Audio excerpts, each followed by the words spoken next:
Good morning. We're at Rock Hill Homestead in Atlanta, Texas with Linda. Good morning. And it's nice and cool here, 35 degrees. Aaron gets to wear his vest. I get to wear my vest. I love vests. It doesn't get cool at home. So we're in the garden area, which there's not much happening. It's winter time. It's winter time. We're letting most of it rest. We've added a lot of stuff to it. Compost. Bark to that one. And so it's lacking nitrogen. So we've added a lot of new upgrades to our garden this year. We've got the arches and we have our tomato panels.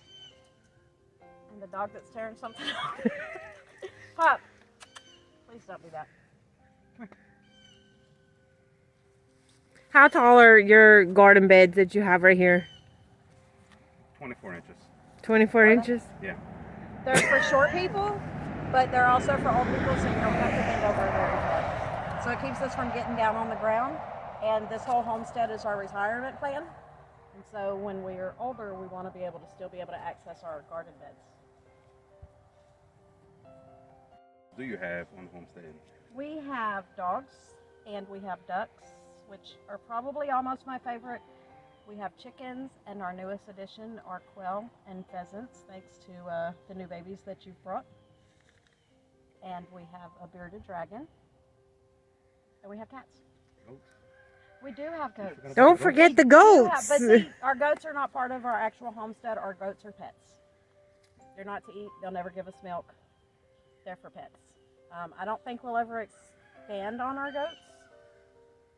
They have a use. They eat the brush. Yes, they have a use, and they're family friends, and that's all they are. So in the future, you plan on adding any more animals?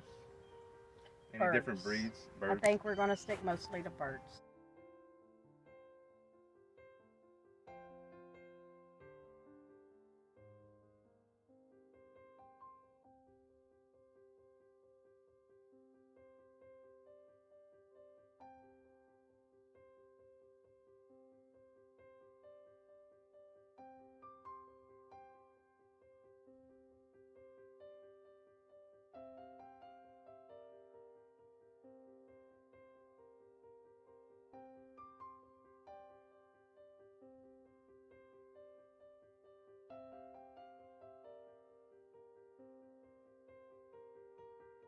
Okay, so this side is our feed barn, and these is what we put our feed in. This one's empty currently.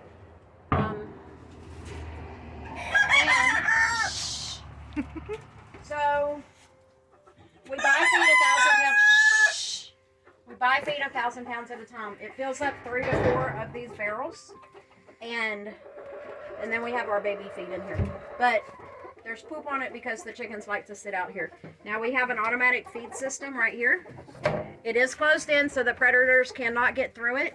It goes down, there's a wooden box on the bottom, and you just fill this in.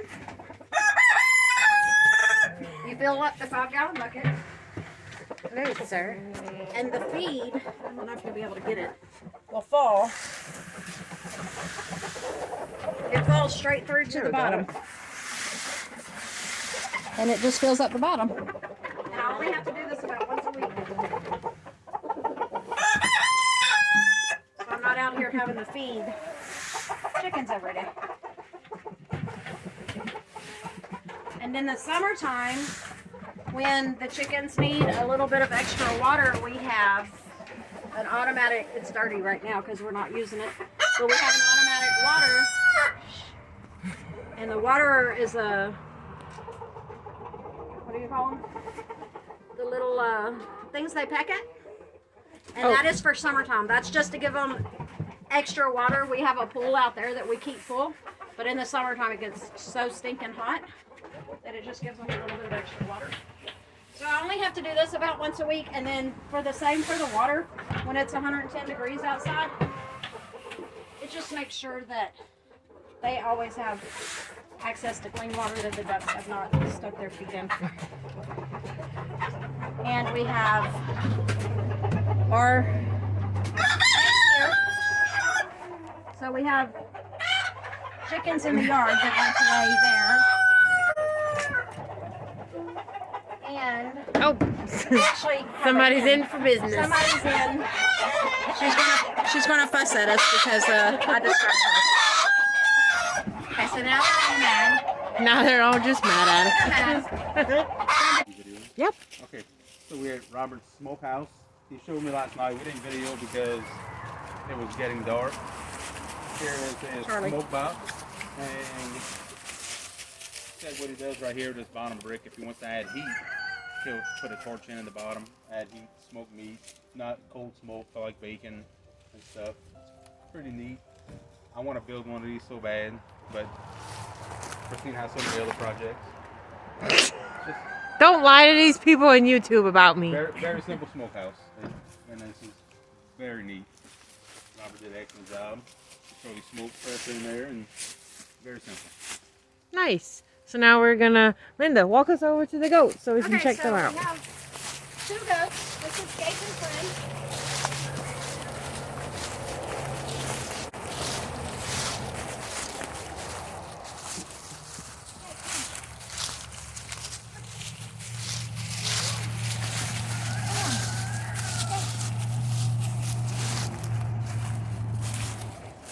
Escape, and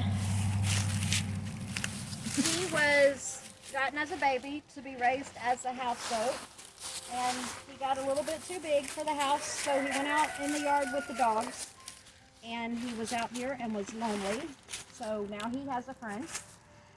And this tree fell in a storm just a couple months ago, and it actually fell onto our chicken house, but it fell onto this gate. On the fence. And as we were out here pulling the fence down, you see it's just all crumpled. We had to make a quick fix because Escape decided that he wanted out of the pen, even though at the time he had access to all of this. He wanted out of the pen, so we had to do a quick fix on it. And so now he kind of hangs out right here, hoping that he'll see it open one day. Okay, so this is the Quail Area. Our quail are the first quail on the farm. So, and this is them. We have room for expansion. This is actually our retirement plan. We plan to grow and expand with the quail, possibly with the chickens. But the quail are going to be so small, quick to grow, easy to butcher. It's just going to be a whole lot easier when we're older for us to be able to do it, and for me to be able to do it by myself.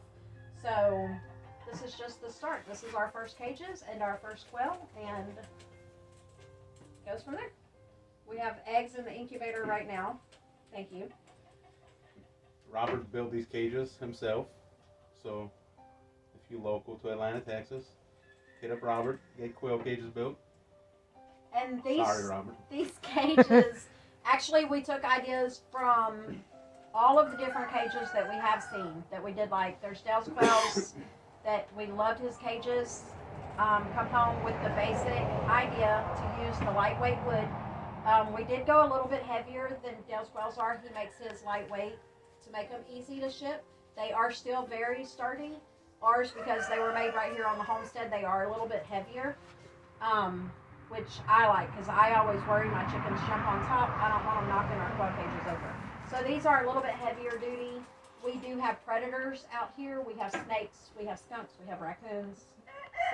So far, these are predator proof for the most part, as much as you can be. Now eventually these will have locks on them, but we'll expand from here, and this is probably what I'm most excited about right now.